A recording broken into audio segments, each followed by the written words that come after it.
don't. I mean, would you say in your past relationships though, like you cheated a lot, like before you got with your wife now?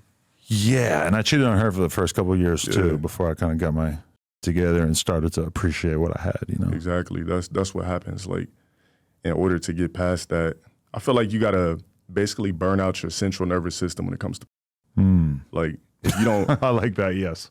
A lot of chicks. How do you defeat temptation? Like, always tell people you gotta at least say a man should have at least 50 bodies before he gets married. I agree. I think 50 sounds like a pretty solid number. Like, cause I can't like a lot of dudes, like, I feel like, man, look at me and be like, oh, like you and your chick, like we're both doing good in life and you got together and created a bond and then you guys have a business together and you do other shit. And like, obviously the one thing makes it a little weird, but that's something to be admired. And I agree. That is something dope. But if you're 21 and you don't have any life experience, like I have friends who got into a relationship when they were 18, 19, 20 and got married. And it's like, I remember just watching it and being like, fuck no, that is not going to work. There's no way that's going to work. And then it didn't work because they had no fucking life experience. And the truth is that the girl that they married, to me, would have been a girl that I hung out with for a week when I was 20. And then I fucked her and I learned a little bit about what I liked and what I didn't like. And then I moved on to a different chick and kind of got that experience.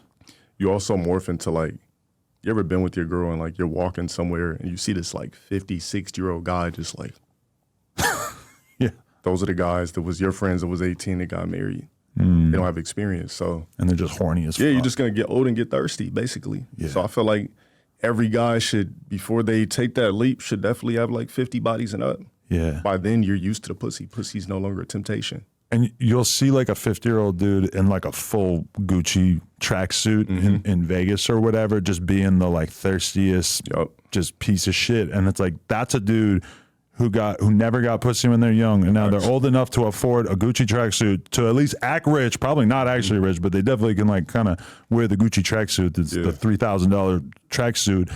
And they're out here just like really trying to project wealth because they kind of missed out on being able to get pussy off being young and handsome and, cool.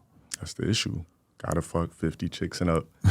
Gotta get out there, experience. You have to cheat. You also gotta get cheated on. Like, I feel like every dude has to experience like adversity when it comes to chicks. Like if you're fucking like 40 and you get your heart broken, you're gonna want to commit suicide. Like, but if you're like 20, like 18, 19, 20, the first couple heartbreaks, they hit different, but once you get like 25 and a chick's playing games, it's no longer an issue. A huge formative thing for me when I was young, or not young, but when I was 27 or whatever, was that I had this girl that I was pretty nuts over for like 3 months, and she left me for a dude who was famous and had way more money than me. Yeah. And that completely, like, it made me depressed, but it also like completely made me reconsider where I was at in my life and what I needed to do in order to like become a more high value male. She's still with that guy? Or you don't know? No. I see? think he is a low key gay dude now. But that's what I'm saying, man. She ended up having a baby with some random fucking guy. She's like, I bet she's checking her social media every day. Like, damn, I could have been fucking with Adam. Like, I don't know though. I feel like her hatred of me might persevere through the success and whatnot. Yeah, I mean, I think the hatred might be like, pretty sure if you gave her a call, if you were single, she'd be like, you know what? Yeah, let's have lunch. Maybe, but I don't know. When I look at myself and I'm like, am I toxic? And I think about the fact that out of all my girlfriends over the years, that like most of them have me blocked. Every relationship I ever had was toxic. Like, because I have a smart mouth and, either I was caught cheating or, so every actual relationship that I've had was a disaster. Right. Yeah, so I said, the next relationship, I'm not gonna label it a relationship. I'm just gonna take this shit day by day. And if we make it to the finish line, we do. Yeah, I could think of two. The girl that I lost my virginity to in high school and another girl from Oregon that I dated when I was 23 or some shit. Both of them in the last year, we've sent pictures of our kids back and forth and had nice little conversations, which is two girls out of a lifetime of dating girls. It's not that bad, right? Nah, it's not that bad at all. Okay, so one of the things that I always try to use against you is just the fact that there was a clip of you kind of screaming on your, yelling at your girlfriend at the time and telling her to get out, get off stream, etc. What was the context of that, and how do you view that now, years later? The context, that was when I was on my video game shit. So she used to just come in there and turn shit off because I would be streaming for hours, but I wasn't making any money. So she would just come in there, or she would come and annoy me. But I think the clip you're talking about is when we were like sitting there and she was just like laughing. So she used to get a kick out of like me getting angry because we were like basically the same person. Like her birthday was the day after mine. Like we basically were like the same person, but she was like the only chick that knew how to get under my skin. So I don't know. I guess I don't even remember what I said. Like, what was I just talking shit or?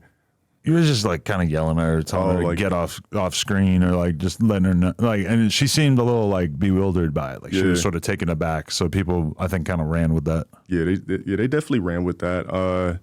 It wasn't how it looked. It was more so just I was still in my hothead phase too. So I was just like, yeah, I think I remembered. I was like, get the fuck out of my establishment. Like, get the fuck out of here. Yeah, I do remember because who the fuck says get the fuck out of my establishment? Right. So yeah, that was back when I was on my hothead shit. But I mean, we were on some toxic shit. Like, yeah. Like how do you view relationships and whatnot? Are you single right now? I mean, technically because, I'm not under contract. I mean, so you've got girls in your life, but you're not formally monogamous with one. I mean, as far as like monogamy is more so, to me, it's contracted. Like if I'm married, then it's contracted. But as far as like, if I'm dealing with anybody or anything like that, like, yeah. Like, yeah, but as far as like me labeling shit a relationship, to me, that's bad luck. I broke too many mirrors. Like, yeah. Do you, like, if you're going to be in a relationship with a girl, how do you usually end up meeting them? Like through your community, through online, and these girls who like kind of see you on Twitch or whatever, or do you have an actual social life offline? I couldn't fuck with a chick like that. Definitely a social life offline. I would say 90% of women that I met, like 2018 and up, have been through social media as far as like a dating app or something. But I don't fuck with apps anymore. Really? Yeah, I don't fuck with apps anymore. It's not worth it? I just felt too thirsty. I was like, why am I doing this? Like, so I uninstalled all apps a long time ago. Probably like 3 years ago, I stopped fucking with apps. Right.